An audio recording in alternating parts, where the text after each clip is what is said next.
Ruben, as you seek to change and transform and take Manchester United forward, does this feel like a massive, massive moment?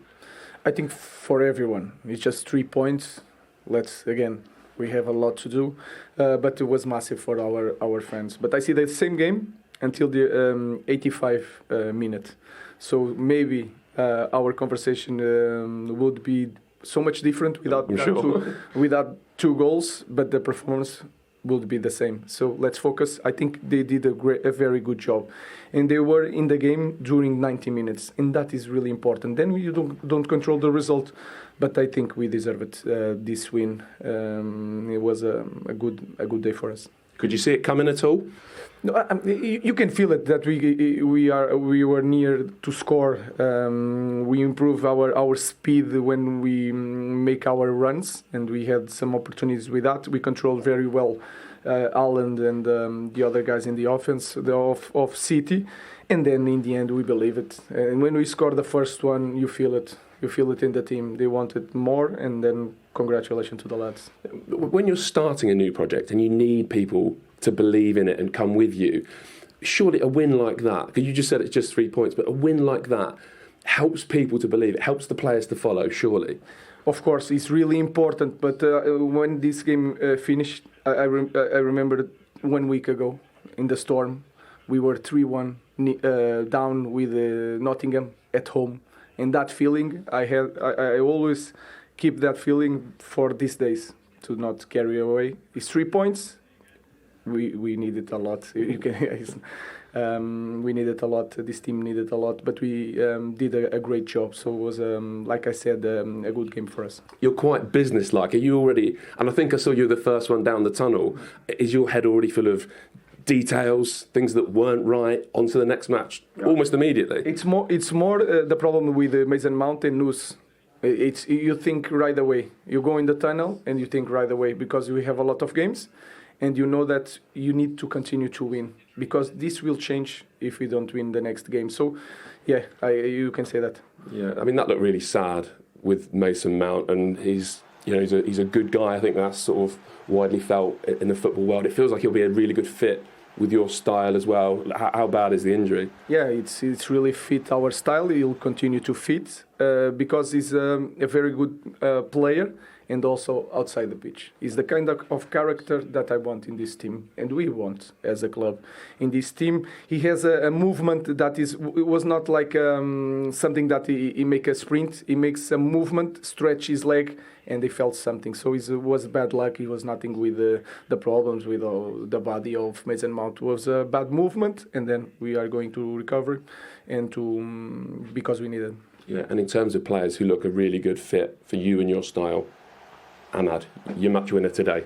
Yeah, it was. I said it already. It was also a work with Eric that bring that kid, and then Ruth did a great job, and we continue that job. He can play both positions, but in this position, in this kind of game, his ability to run with the ball is really important. But all the players fit in my system. They just, if they want, they are talented. Every player in our squad can fit in the system, because this is a normal system. So there are still going to be a lot of questions about Rashford and Garnacho and the decision you made at the start of the day or yesterday. What do they have to do to fit in, to be part of what's happened today? It was nothing special.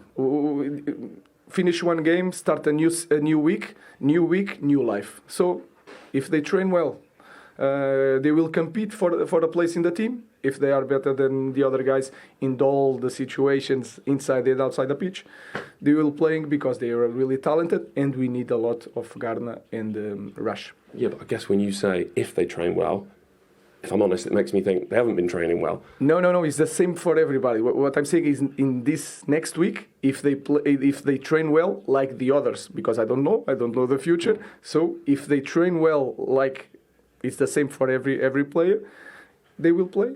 Or on the bench, because it's really important, the guys on the bench. So it's just one decision for one game. Maybe not the big deal I'm making of it. That's I think is an important thing to say. It was not a disciplinary thing. It's something that we have to improve our standards as a club. We are doing that outside the pitch, inside the pitch, and it was just a normal week.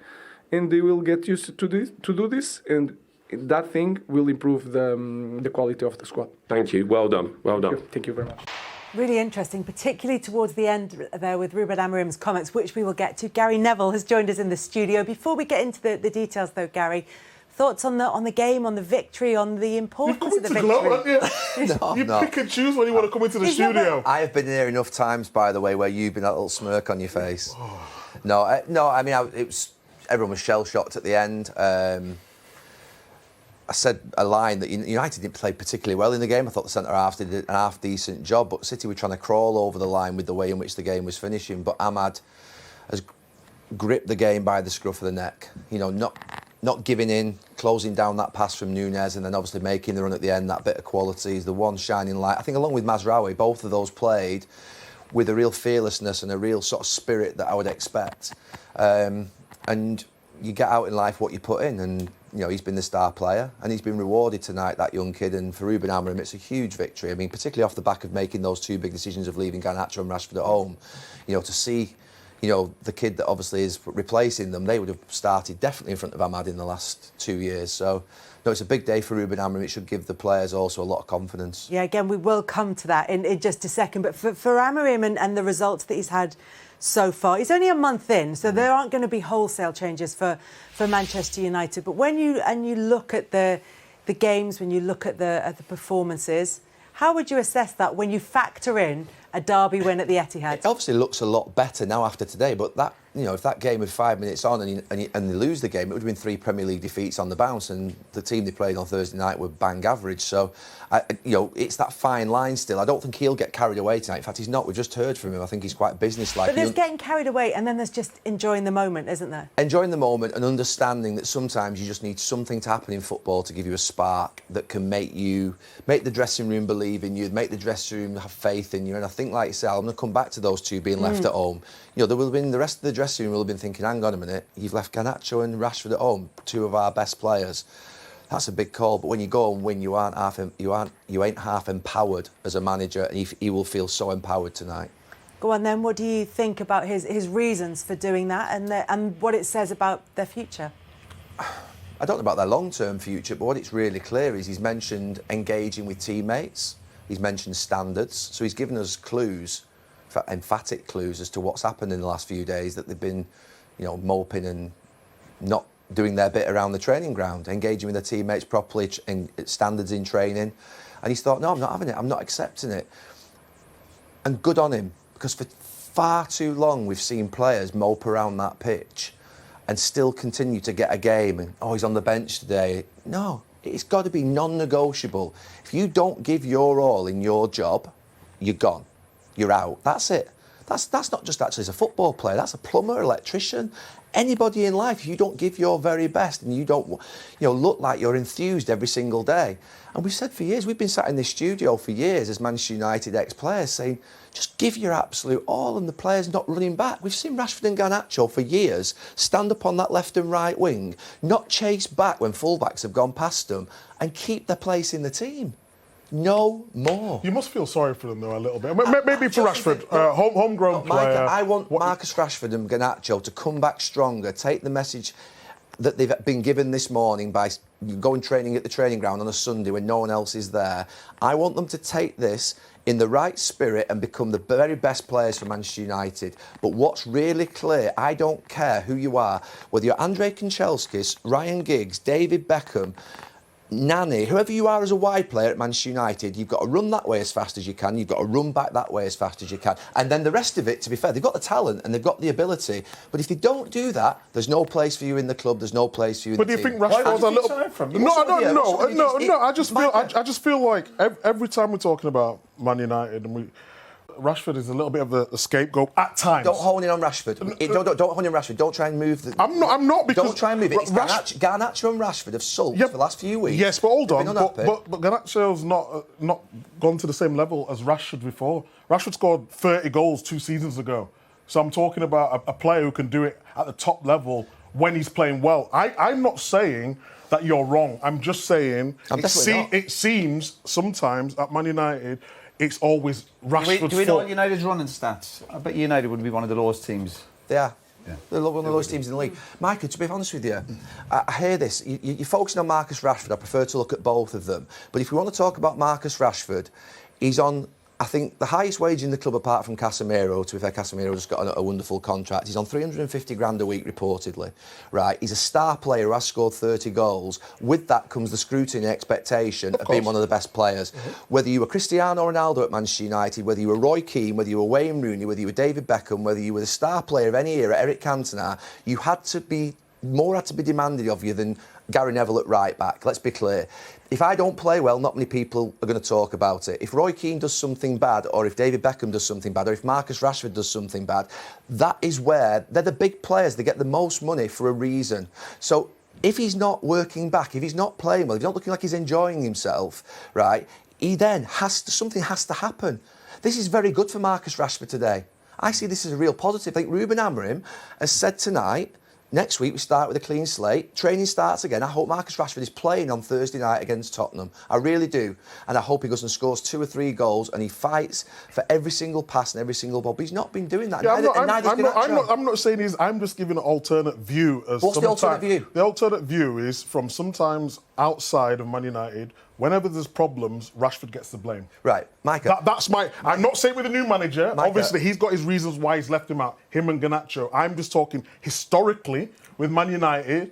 Rashford seems to get the blame. Micah, Harry Maguire has been butchered at this football club for 3, 4, 5 years. David De Gea was hammered a few years ago, you know, for mistakes. They're not the only ones to have had a difficult time. Di Maria was chased and hounded out of the club after about 8 months. There are players in the last 10 years. Bruno gets a horrific time at times off us and off other fans and off the media. There are loads of players at that club who've been absolutely hammered. You mentioned a good example earlier about we played with some brilliant white players, particularly Ryan Giggs and David Beckham. Whether you like them or not, doesn't matter. These players were brilliant going forward, brilliant Man United players. And sometimes you need examples, and we're talking about the 2 white players who've been left out today. Ryan Giggs and David Beckham were brilliant players, brilliant going forward. But you speak to anyone who's played with them or played against them, and they ran back, and they had to run back because we wouldn't have tolerated it. So if this idea of playing football, if it was all just about running forward, football would be great. Is there something deeper going on? Players don't just run back, do they? But there must be something going on within what they're going through, or the manager. I don't know.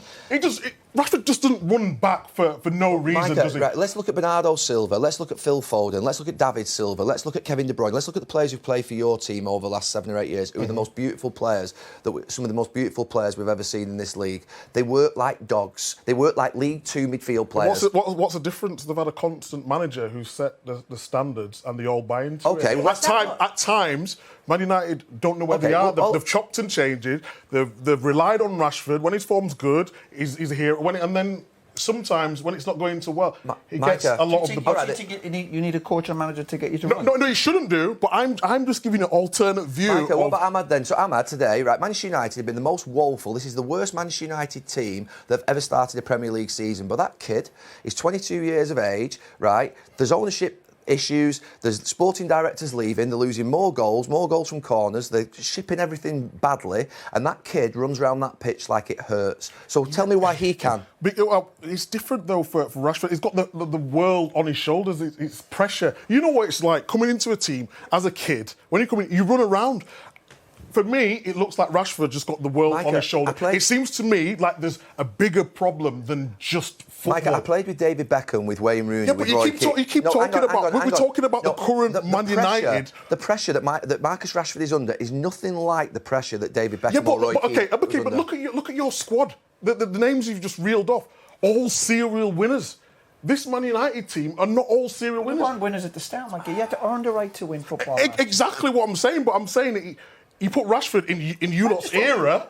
Well, you should Rashford. I'm on any Man United player, any white player. If the players weren't running back, Kinchelski, Sharpie, all these boys, they wouldn't be tolerated. They wouldn't be allowed. They wouldn't be in the team by the manager and the staff, but by the players.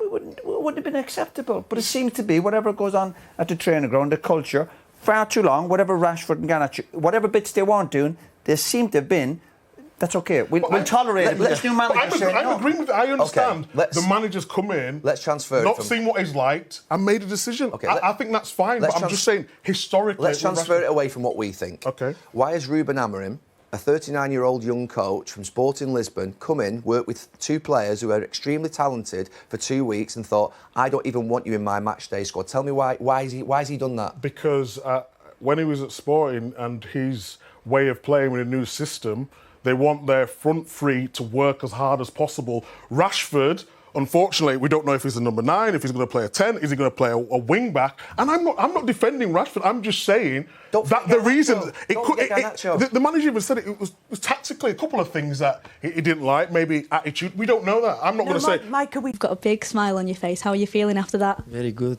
very nice. Winning against a derby like this. Winning away against them, one of the best team in the world, you can have only good feeling, and I'm so happy. You have shown so much confidence whilst you've been playing today and over the past few games. Obviously, you're coming really into form now. How important is it that the teammates around you have supported you throughout this? They've really helped you today, haven't they? Yeah, I've been waiting for a long time to have this moment. I working every day hard to have this moment, to live this moment, and I'm so happy. The team is very happy with me because I'm a chill guy. Every time in the training I make a smile in everyone's face, So yeah, but in the game you have to be focused and try to do your best. And today we know it was not easy because we have in the front seat. But this is a derby. If you want to win, you have to be more angry than them. And we show it. We were angry and we were happy to win the game. You were at the heart of all the creation of those moments there, creation of those chances.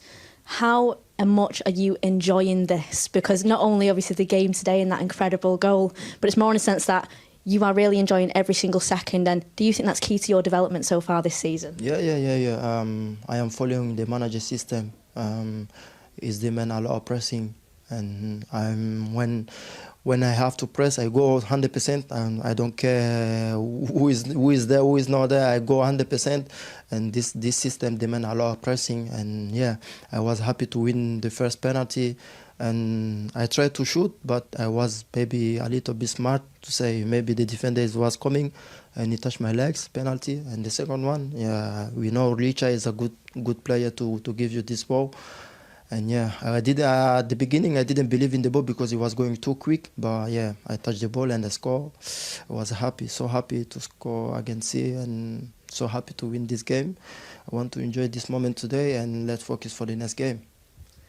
And finally, you've said there obviously enjoyment. You celebrated probably just as much as our away fans there. You all went over to them, celebrate with them. How important is it that you share that victory with them? Of course.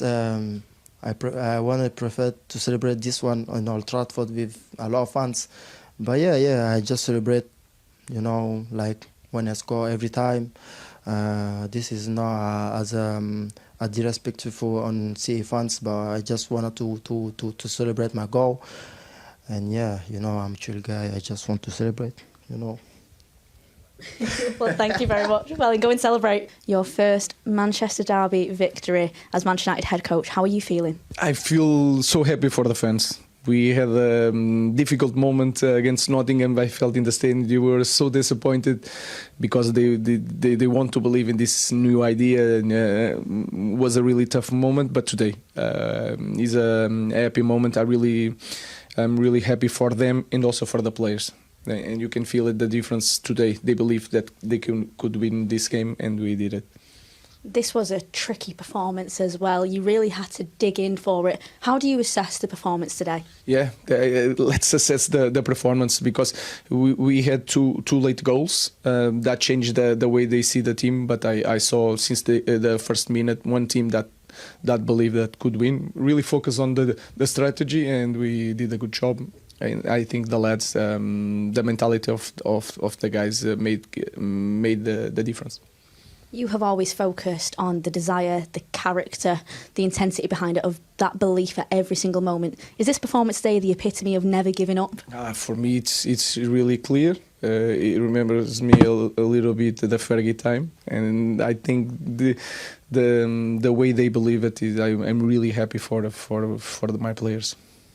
And obviously we have got another quick turnaround against Spurs away. How much energy are you going to take from today into that game? It's so much better to prepare the game, but we need to maintain the level of the focus, feeling that this win is important, but tomorrow it's in the past and we have to continue. We have a lot of players that maybe could not start this the next game. We have to be ready for a tough game with a team that is really strong, that press a lot, and we will have to run a lot. And finally, obviously enjoying this moment today. Manchester is red, right? Yeah, always red, always will be. Thank you very much. Italian and Spanish. Bruno Fernandes was very much trying to keep Amad Diallo's feet on the ground in that interview and saying, we expect this from him every week. But he's done so well since Ruben Amorim has come in the 7 appearances. He's being the biggest plus, I think, no doubt, for the new manager coming in, getting to work with the players from the start of the first game. Really, he's had a big impact, but the impact today and the winning the penalty and the goal and the finish certainly wasn't easy, and that just gave a player prepared to run forward as well. And also Bruno's chance came from somebody actually running forward, and a brilliant moment for him, and well deserved. He's got a bit of energy, he's got a bit of quality, young kid, learning his trade. Obviously you always worry, listen, hopefully he stays grounded, but a big afternoon for him. He's also versatile as well, can he? He can play in the front three, he can play wing back. I think he's been the best player for Man United this season. Taking it all into consideration, new manager, how young he is, he's just 22 years of age. He was really good at Sunderland, scored a lot of goals. Could he make the step up? He's definitely made the step up. And yeah, I just enjoy watching him in terms of his endeavour, his work rate, the way he runs in behind, the way he's not afraid to go at somebody. How many times do we see wingers in today's football, they go to the line and they come back? He's not doing that. He's got that confidence and belief in himself that he can play at this level. So yeah, the importance of running behind, and that was the key. Particularly, I know sometimes you have to gamble towards the end, but you need a bit of luck. But be prepared to run behind it. The way the game has changed a lot over the last few years, particularly for midfielders. Everyone wants to come and get a feel for the ball and get touches, but you need people running beyond the ball, running beyond the striker, and that's where United created their best moments. But it's just his composure as well. Yeah. The way he took his goal was just brilliant. The way so you see a lot of players, especially young players in that position, sort of snatch at it or rush it, but he took his time, he lifted it over, and then the finish, with conviction as well. Really good day. We look for certain traits in a Man United player, obviously, and he looks like he's got that. He looks like he's comfortable in the jersey. We talked about pressure and recruitment over the last few years, and players can't find their feet playing for Man United, but he looks as if I'm okay being a Man United player. I think the important thing though is just, I know Bruno was being sort of a party pooper there and we're talking about Agate, but just in terms of the pressure of Man United and staying at that level. We've talked about Garnacho at times. When he first came into the squad, I thought he was brilliant. And now, we've seen it with Amad Diallo. It just needs to keep his feet on the floor and do what he does best. That's the key for any young player, obviously, coming to a tiny big club. It's how you deal with now the expectation, the pressure, the importance he played today, contract situations, his family around him. Yeah, that goes for any young player playing for a big club. Just keep your feet in the ground. Did you keep your feet on the ground? Absolutely, yeah. Did you? Well, I'd want usually when he was slide tackling. Are you sure about that? I was drunk somewhere. No, you stay grounded. But you also say, I need the young kids tonight, but don't get me wrong, enjoy it. Yeah. Absolutely enjoy playing for Man United. And big moments like that, absolutely fantastic. Yeah, you're a long time retired, so enjoy the good moments when you get them, because this is not as much fun as scoring the winner in a Manchester derby, and some of us know what that's like. Managed to do it, yeah. Still living off it. No, great moments for you, honestly. Especially with 5-10 minutes ago, if someone said you thought United could win this 2-1, I know City were a little bit nervous toward the end and they were a bit negative with their passes and they brought the trouble on themselves. But for United to go on and win the game, huge result for them. Well, were those nerves apparent in the way that they conceded the penalty? Because it was Amad who drew it as well, drew the foul. Yeah, I mean, City today was just... This is self-inflicted. Walker has to pass this forward to me. I really think he's got to go forward. But we're talking about a midfielder sort of in the back line. But I think the way he composed himself, Ahmad, there, a lot of people would have snatched at it. He just took his time and drew the contact. And it's just about decision-making, just there. But why doesn't he slow down the defender? It's difficult because when you've made a mistake in that position, right? But the keeper slowed him down. But the keeper slowed him down. You want to rectify your mistake. And I know what you're saying, but when you make a mistake, especially when you play the position that you're not... But he's made a bad situation a hell of a lot worse. Yeah, you've made a mistake. You've got people getting back. But you panic, But though. I think Walker's got to play forward here. I think Walker's got to put it behind. 2 or 3 minutes left. But that's maybe, as you were saying, about the way that City players are reacting to situations. You're talking about panic there, Michael. Yeah, I think that's how they're playing at this moment in time. That's exactly no what it real was. composure, the panic at anything. Individual mistakes are costing them. And it's happened, week in, week out now. We've been saying this for the last, 11 games.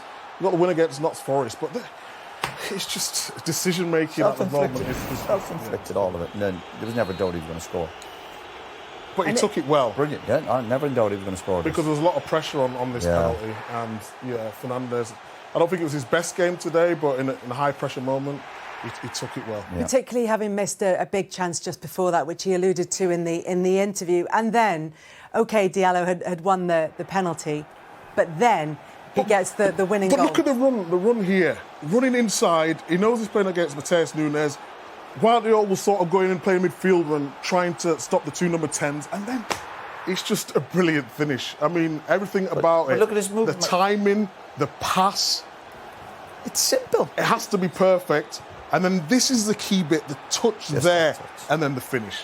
To have the composure to do that at 22 years age, in a derby, it's something trying special. to backheel it off the line here. He just gets his feet mixed up. He probably should go with his right foot. Obviously, he's left-footed. Tries to go with his right foot. Obviously, not comfortable. Can't sort his feet out quick enough. That's not an easy there, finish. and then he just tries to... it's not an easy finish. Yeah, he's facing towards the goal, so it is difficult. The key was the first touch, It gives him a bit of a chance, I mean, the way that he's developed under this manager, Ruben Amorim, who's come in, who has the reputation of being a manager who can develop young talent, actually can work with established talent, but also can develop young talent. How important is that going to be? You talk about him keeping his feet on the ground, but also just working on his game. But I think that's why the manager probably got the job there. But look at his previous track record, obviously, particularly at Lisbon, working with younger players and developing, and obviously maybe selling them on, which you had to do at Lisbon, maybe not so much at Man United. But obviously there's that raw talent there.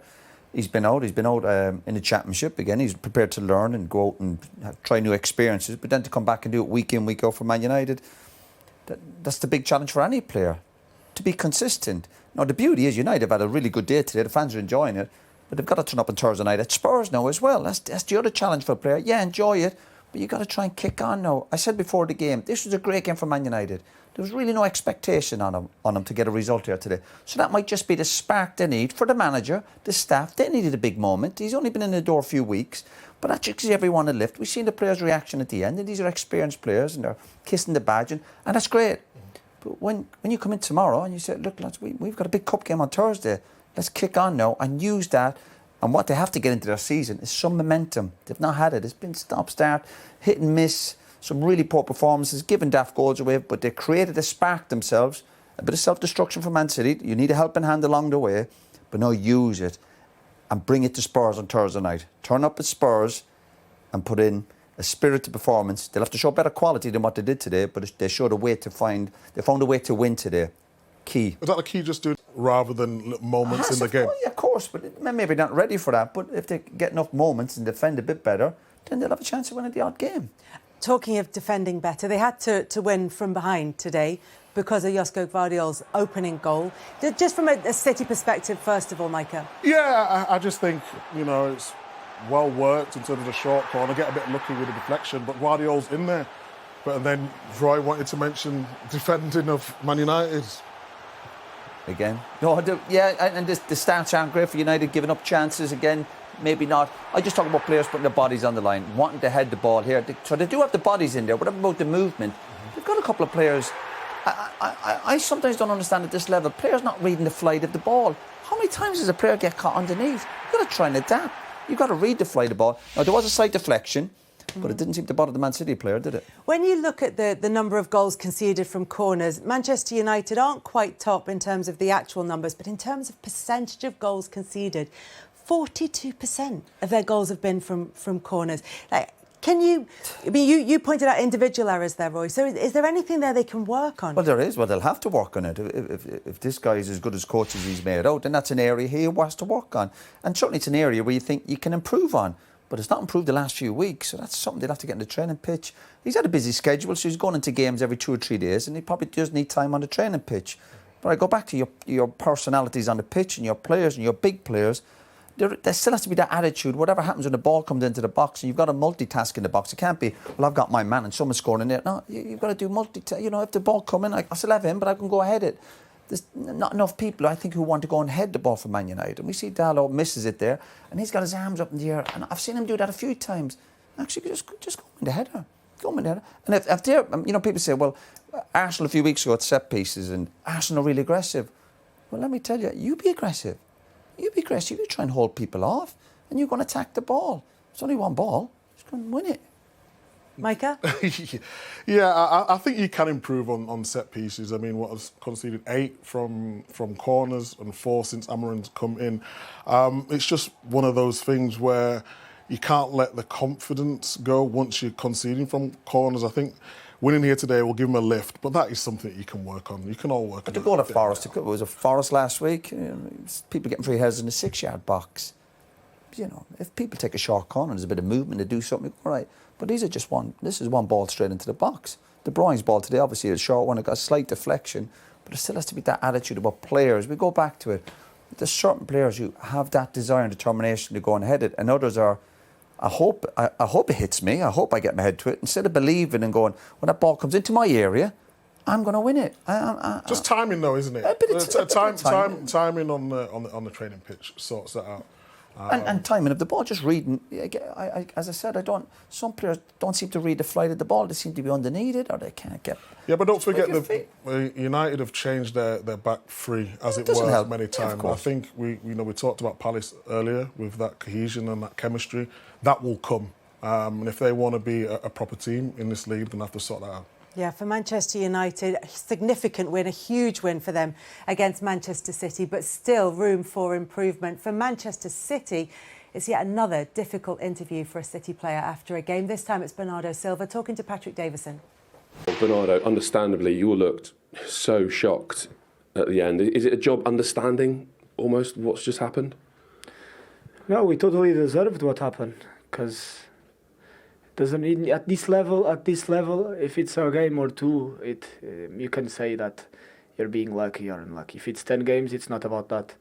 And if minute 87 of the game in a derby, you're winning 1-0, corner for your team, and the ball ends up in your keeper with a penalty for them, my friend, if you make these kind of stupid decisions when it's 3 minutes or 4 minutes to go, you deserve to pay for that.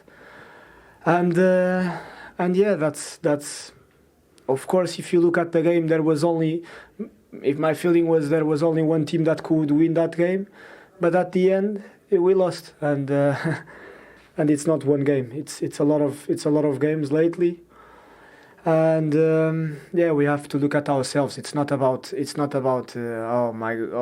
playing so well and it's a bit unlucky. No, it's the decisions that you make. Today, the last minutes we played like under 15s, and you pay the price. So, to use your word, stupid. These stupid decisions, why are they happening? Well, I don't know. I know that we don't want them to happen.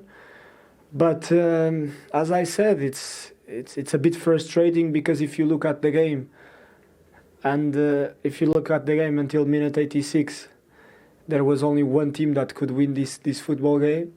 And then from a corner for Man City, when you even leave a centre back at the back, Ruben stayed, and you end up with the ball in our keeper, then it's just, there's no excuse for that at this level.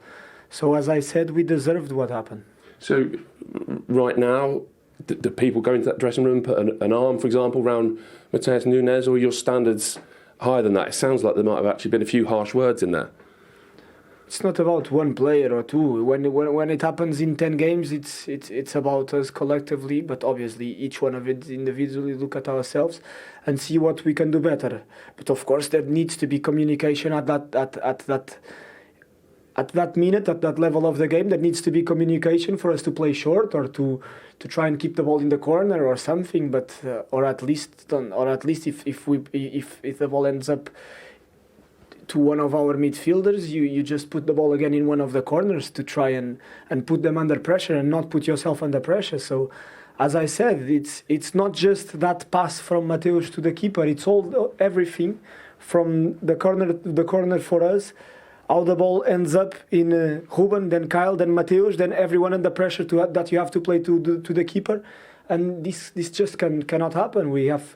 We have to do better in these kind of situations. We have to be more experienced, smarter. And as I said, at this top level, even if you're better than your opponent, if you make these kind of mistakes, you deserve to lose the game. Lastly, it sounds like you're beyond disappointed, frustrated, sad, whatever the right word is with this one. You're angry now. Well, I think it's quite normal that we're not very happy at the minute, not just because of this game, but because of the last month. But we just have to do better individually and collectively, because it's not good enough for the standards of Manchester City. Thank you. Thank you. Thanks. 8 defeats in the last 11 for Manchester City, and things have stopped being shocking in terms of their defeats. Is that shocking that since November the 1st, Manchester City have the fewest points per game than any other team in the Premier League? Yeah, I would say it's shocking. They're the shadow of the team that they were. I mean, I said it before the game, there's not enough players playing well. Haaland was doing all right, he was scoring goals. A lot of players need to chip in. Guardiola got his 4th goal of the season. But it's just not good enough. Bernardo said it there in his interview. The decision-making, they look like they've got a lack of confidence. And it's not, you can lose to Man United. We've seen this before. But it's the way they are losing games. 2 minutes, 88 minutes and 90 minutes. You should be able to see out a game. And that is the difference with Man City. They're not getting tight enough. They're getting run through the midfield. They're not tracking runners. All the basic things that have been so good with Man City, they're just not doing here. So Roy mentions Kyle Walker. Yes, the option is to go. So Núñez makes a decision there to go back, and that's fine. But once he gets in this position now, he's just got to be calm. There's people around, and he makes a rash decision. And I know it's not his fault in terms of the whole night. He's playing left back. He's a midfielder. He's had to do a job for the team. But you can't make these individual errors and want to fight for the league. And it's happening week in, week out. And if you look at the second goal here, I mean, we give the ball away, no pressure on the ball. We're used to Man City going really high. Foden doesn't get tight, run off Guardiola. I don't know what Ederson's doing there. Misses a flight of the ball, and then Guardiola off the line. All the things that Man City are normally so good at, they're just not doing. And it's been a theme now. We was talking about a couple of weeks ago, maybe it was a blip. Jamie Carragher called it a crisis, and I actually think it is a crisis now, because there's no way you can have this much quality on the field and lose games like this, especially of this great importance as well, in a derby. And I did okay in terms of possession, edged the possession a little bit, but they've just got no guile, they've got no grit. It's too easy to play against them at this moment in time. And he's chopped and changed the goalkeepers recently. Again, I think the keeper's got to do better there. Yeah. For the second goal. Before you team in beyond the edge of the box, starting position, he'd be aggressive with his play. He's just caught. It's hard to criticise Man City at times, because they've done so well. You win 4 leagues in a row, but they've just dropped off it. You always expected them to come back or put a run together. At this moment in time, they look far away from anything like that. And it's when I'm talking about Man City, I can't believe what I'm seeing. We're talking about 1 win in 11, and I keep repeating myself because I actually can't believe what I'm seeing with my own eyes, and a team which was so good. Yes, we can blame Rodri, I think, early stages, the way he controls games. Yes, Rodri is a vital member of this side, the way they want to set up. Kovacic has been injured, it comes on. But it's just too easy. It's more than just one player now. It's a collective. I think they'll be more shell-shocked after this game than the previous. I know they're on a bad run, but this will take a while to recover from this one. And we'll talk about it more here on Sky Sports Premier League. If you're watching on Sky Sports main...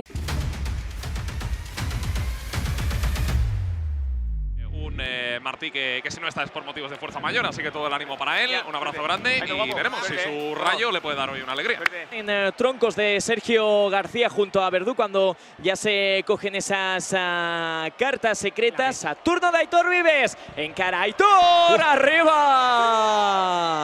Desviado el remate de Aitor Vives, la llega a tocar Paul Lechuga. Días en los que quizá podrían haber tenido mejor resultado, los porteros han estado ahí. Viene el balón para Manu.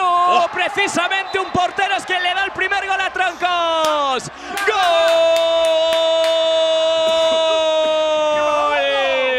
En la frontal del área decide combinar sobre la figura de Paul Lechuga. Vértice del área, probará con el regate. No, la cambia entera. ¡Qué balón de Lechuga! Para Alegre, para adentro. ¡Gol! Espérate porque viene Fraile, esta línea de fondo la pone Fraile, el balón para Poc, que recorta delante de Ferres. ¡Poc! ¡Qué parada abajo! De Manu Martín, lo hizo de fábula. Ha señalado cesión. Libre en directo, eso es. Sí, libre en Ojo directo, que la pone rápido en movimiento, los Troncos para adentro. Sergio. ¡Gol!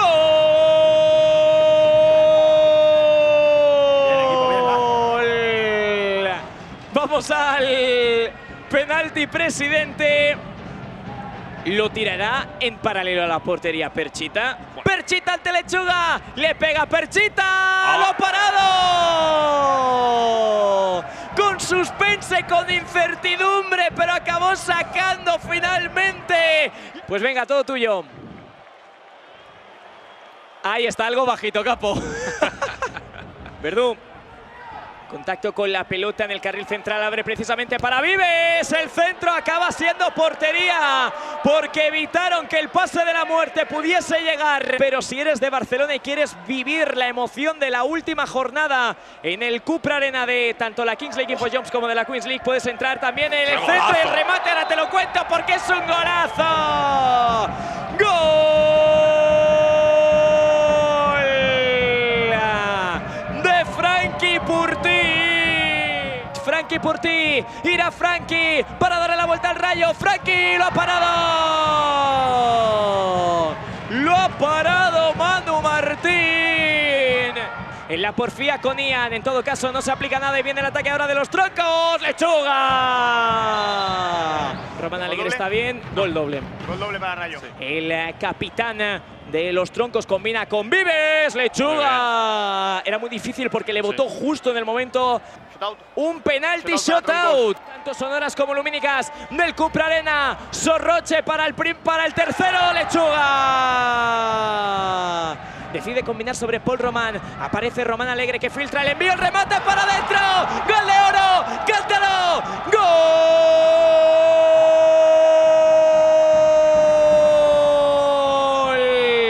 ¡Gol!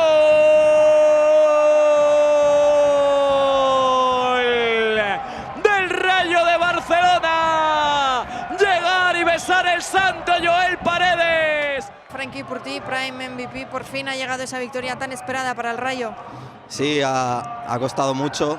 La verdad que aquí ganar cuesta muchísimo y hay que valorarlo mucho. Y como ha dicho el míster, al final hoy era un partido amistoso que encarábamos como preparación para el partido donde nos jugamos la vida, que es el partido de play-out del Mundial. Y esperemos que esto nos sirva para encarar una buena dinámica y encarar ese partido de la mejor manera posible.